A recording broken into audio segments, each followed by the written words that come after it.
Yo, what's going on, everybody? It is a little bit before 11 a.m. here in Prairie Grove, Illinois. It's the next town over from Crystal Lake where I live. Today I'm currently warming up on the loop that I've been using to get ready for Boston. A lot of this loop is flat, but there's a part at the end of it that has a couple hundred feet of gain over a couple of hills and rollers that there are here. And I've been using that for my easy runs and also some of my long runs at marathon effort to get me ready for the Newton Hills. Today I'm going a step further. I found another hill. It's even bigger. We're gonna do some speed work up the hill. Do that a bunch of times until I puke. Hopefully I won't puke.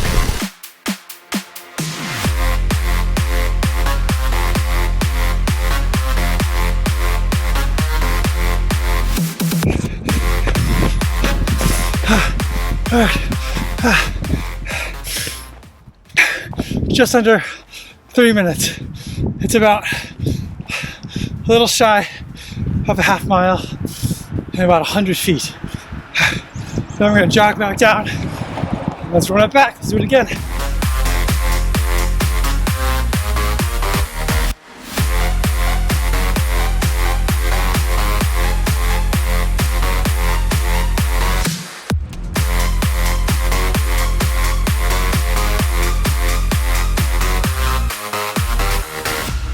Yo, what's going on, everybody? So I managed to survive the workout without puking, but there was a lot of dry heaving involved, but that's pretty normal for me when I'm doing work at kind of threshold effort or above.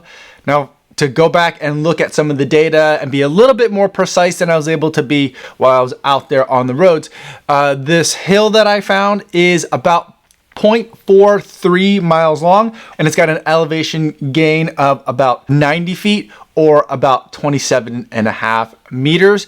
And for me, I was thinking like, this is a gigantic hill. It's a huge hill. It took me about 3 minutes to be able to run up it each time, and I was able to do a total of 7 reps before basically I would have done a couple more, but I ran out of time on the day. The morning kind of got away from me, and so I didn't quite get as much of a workout in as I wanted to, but overall my legs are feeling pretty spent, and I'm hoping that this is going to be good preparation for Boston.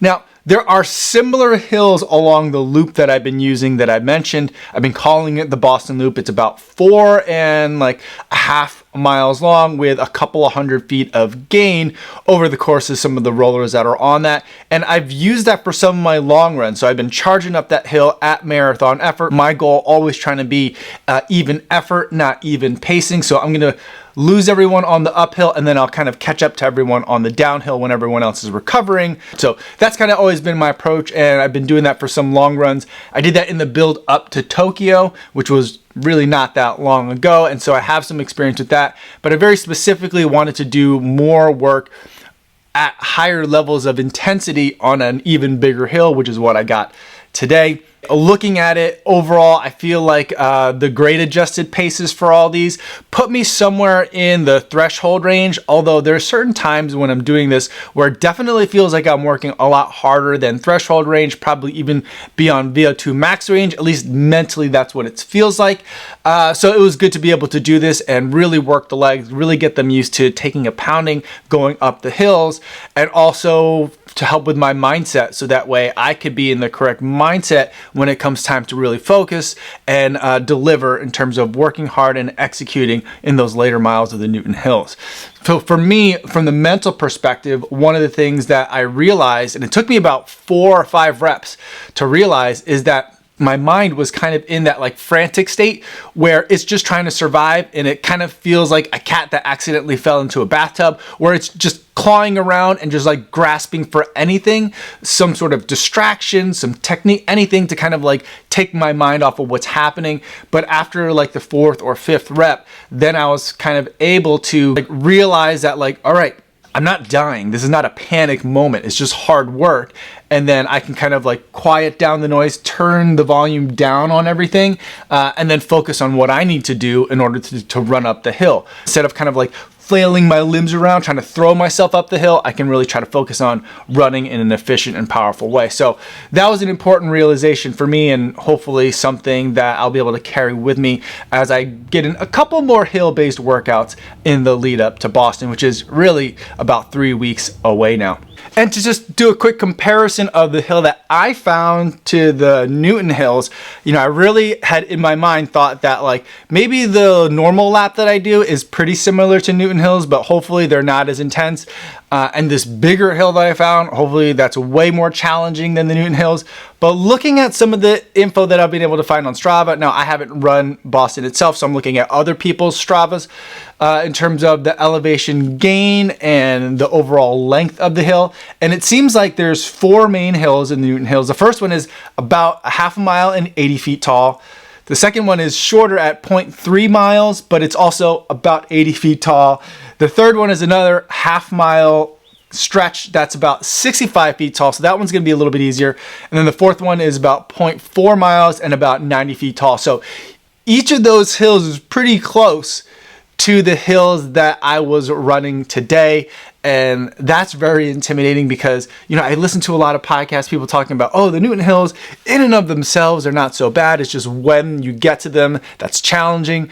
But let me tell you, if the Newton hills are anything like the hill that I ran today for my hill sprints or my hill intervals, I feel like it doesn't matter when you get to them, they're gonna feel challenging. So I'm really gonna have to focus on mentally being able to survive those and figure out my plan of attack for those, which again is gonna be try to maintain an even effort. It's okay to lose some time, just don't lose the day in trying to save a couple of seconds here and there.